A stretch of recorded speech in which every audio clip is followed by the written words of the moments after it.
and welcome back to the channel. If you are new, my name is Nicole, and in today's video, you could probably tell by the title, we are talking about prepping for pre-K. So my son has been in pre-K now for a week, and I recently took him out of daycare and put him in pre-K at a school district, and it's actually the school district I work in. And I wanted to share some tips and tricks and things that I've learned along the way with putting him in pre-K and taking him out of daycare. Disclaimer, if you hear something or see me looking away, it is me checking on him, or it's him in the background making noise, because I've tried to film this video I don't know how many times, and most of it has been with him because he's always with me. And then when he wasn't with me, I just didn't have time to film it.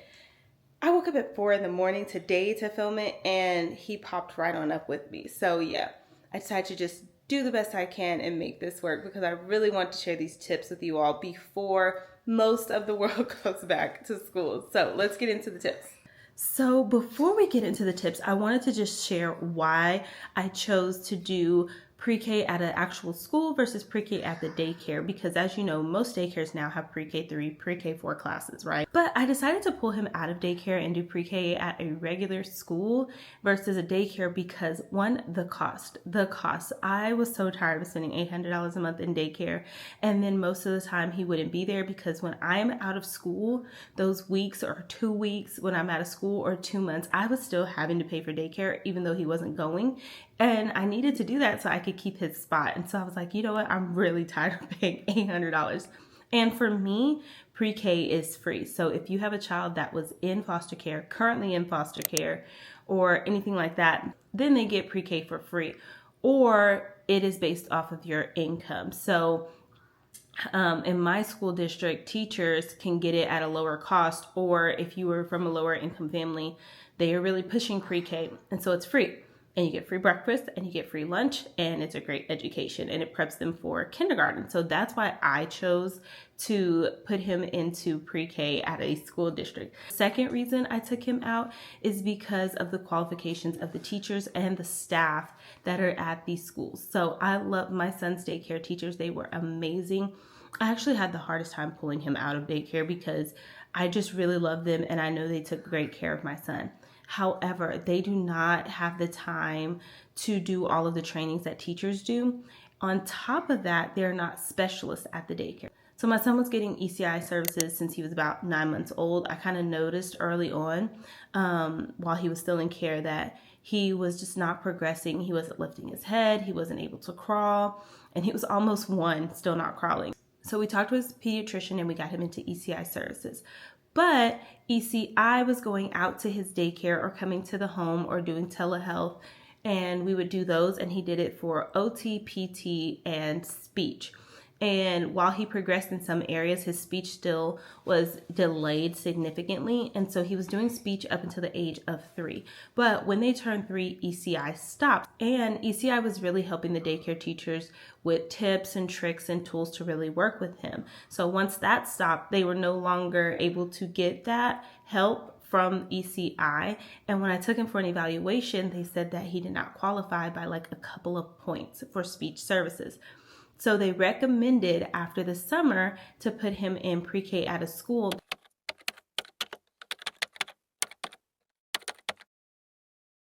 That way, if the teachers or I still notice that there was a delay, there's a speech path on site that can do an evaluation and really see what needs to be done, so he can get services quite easily. And honestly, it just streamlines him for kindergarten, and he's really like learning.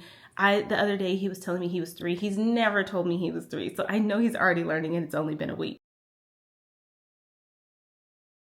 So the first tip I have for you is about clothes and shopping. And you would think like this one's pretty obvious, right? Like everybody goes back to school shopping, but I didn't consider it for my 3-year-old. So I started shopping early and shopping sales. I bought things during the fall and winter of last year and bought it a size too big while it was on sale. I went to JCPenney's and Ross and Target, and they had the best little deals, especially JCPenney's in the winter. But what I did was I let him pick out clothes that he liked with characters and the works, even shoes he liked, because getting up for school has been the hardest thing. And honestly, getting up for daycare was hard. So I knew getting up for school was going to be hard. So now when I'm like, oh, do you want to wear your trucks? Do you want to wear your dinosaurs? It gets him really excited to get up in the morning. Because let's be honest, when he was in daycare, I would get him up, get him dressed while he was asleep. And if he didn't want to cooperate, I'd throw him in the car sleep and drop him off. So the rule at his school is they have to walk in by themselves. You can't carry them. And they have to carry their backpacks, which we'll come back to later. So I had to really figure out a way to get him up and going in the morning, and letting him pick his clothes, game changer. Now let's talk about this backpack. So I originally was going to let him carry his backpack that he took to daycare, but when I went to meet the teacher stated that they had to carry a binder. It's their B binder. It stands for Bring Everything Every Day, and a folder and a change of clothes and a water bottle. And I could not make it fit in his normal backpack, and so I had to buy him a new backpack. I got him this backpack off of Amazon, and while it's still really kind of too big for him, it's perfect because one, it came with a lunchbox, and two, it has the little snap so that he can be secure and hold it, and I think that is perfect for his little body because, let's be honest, the backpack's too big, but he has to carry. And we went through a few backpack options, and I honestly let him go to the store and look for backpacks, and then I just bought some online and let him pick from those, and he picked the one that he got and he liked it, so it works. So while we're on the topic of lunch boxes, I pack him a lunch.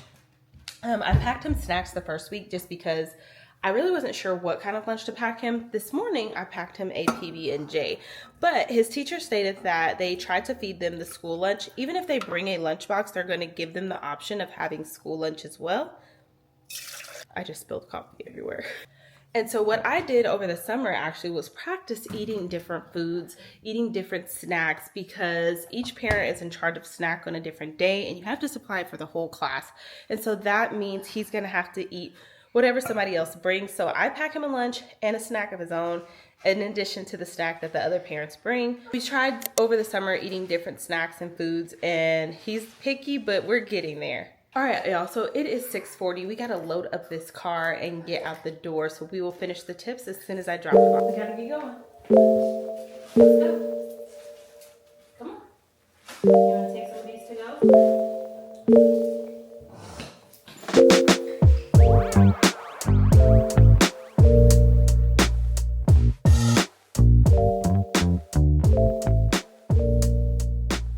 So baby boy is dropped off. So the next tip was, if you have a meet the teacher before school starts, to attend the meet the teacher. This is a game changer for letting them meet the teacher and see the classroom before they even go, so they could get excited about what's in the classroom and know familiar faces. We did this. We actually did meet the teacher like a week before school started, and then what we did was we took all of our school supplies as well. They let us drop off school supplies early, so we didn't have to lug all of that stuff on the first day. Could get good first day of school pictures without having to manage all of our stuff. He met the teacher. He didn't get to go in the classroom because he had a soccer game, but he did get to meet some of his classmates and play and meet the teacher's aide as well, so that was awesome for him. Also got to ask questions and kind of learn the layout, see where he would be, kind of get familiar with the school, know where to pick up and drop off, meet the staff. It was perfect. I absolutely enjoyed it. So if you have meet the teacher, make sure you attend that and ask plenty of questions. So something else that I recommend is getting a stamper or something to make it easy to label your child's stuff. They recommend you label everything: backpack, lunchbox, jackets, anything you have, label it. Extra clothes, just label, because things get lost. I'm in a middle school, stuff still gets lost. And I already had this little stamper. I honestly wish I would have got a larger font, but I had this when we started potty training at daycare. It made it so easy to like label all his stuff. I literally just stamp everything. I stamped his backpack. I stamped the handle of his lunchbox. I wrote his name on his cup just simply because it was easier and it stayed better. But everything else, I literally just used that stamp. I just wish the font was a little bigger, but you can customize it and get these on Amazon. They are super helpful. So the next thing I did, and this was intentional but also unintentional, is we started potty training pretty early. I knew in pre-K 3 that they would work on potty training, but I did not want that to be something else added to our plate. And so we potty trained early, and we also started working on pulling up our own pants, wiping our own bottoms, because that's actually something they say that they're going to do, and they actually try to stay hands off as much as possible, and so they recommend that, you know, you start teaching them how to pull up their own pants and wipe their own bottom and change their clothes if they have an accident. And you would think like this is something simple, but my son was so used to me pulling up his pants and doing everything that he refused to do it himself, and so we had to work on that because that's just not something that they're gonna do. Okay guys, I have to go into work, so I'm gonna give you the last couple of tips when I come out, which is all work day is over. We are home. I am exhausted. But the last two tips are this. So the last couple of things I did was, one, to get vitamins. So I'd never had him on any kind of vitamins, but this time I wanted to make sure I gave him vitamins because daycare germs and school germs are two completely different things. Honestly, the first couple of weeks on my campus, we've already had kids out sick with fever. At his school, his teacher was already feeling ill and some kids were out on Friday. So I just decided, even though he has a pretty good immune system, to go ahead and start giving him vitamins. We do liquid vitamins just because he does not like anything chewy, and so that's just easier to squirt in his mouth and go. And then the last thing that we did, and we started doing this before school started, and it was a challenge even for me because I wasn't ready to do this, but we got on a sleep schedule. Cole is sleeping in the bed every day at 8:30, no later than 8:30. If it's past 8:30, it's because his grandmother has wrecked his night and messed up his routine, but for the most part, I try to have him in bed early. Last night he actually went to sleep at 6:30, and I was like, oh dear God, he's gonna wake up at the crack of dawn, and he did. But I try to have him in bed no later than 8:30 every night, fast asleep, just because his naps are shorter now. They do take naps in pre-K, but his naps are shorter, and he's doing more. He's going to PE, he's going outside to recess, he's actually having to like work all day versus just play at his own leisure. And so I really want him to get the ample amount of rest that he needs. So yeah, that is it. That is all of the things that we did to prep for pre-K. I hope this helps. If you did something different or you have different kind of tips, comment down below and let us know. And make sure you stay tuned till the end so you can see exactly how his first day of school went. I also made a short that I am posting alongside this video to really recap his whole week. But the first day was absolutely funny. And honestly, you would really think he was upset, but he immediately went into the class. My mom works at that campus. Actually, it's one of her campuses that she checks on. And she snuck around and checked on him, and he was like done with whatever tantrum he was throwing in like a matter of minutes. So yeah, we'll see you on the next one. Bye guys.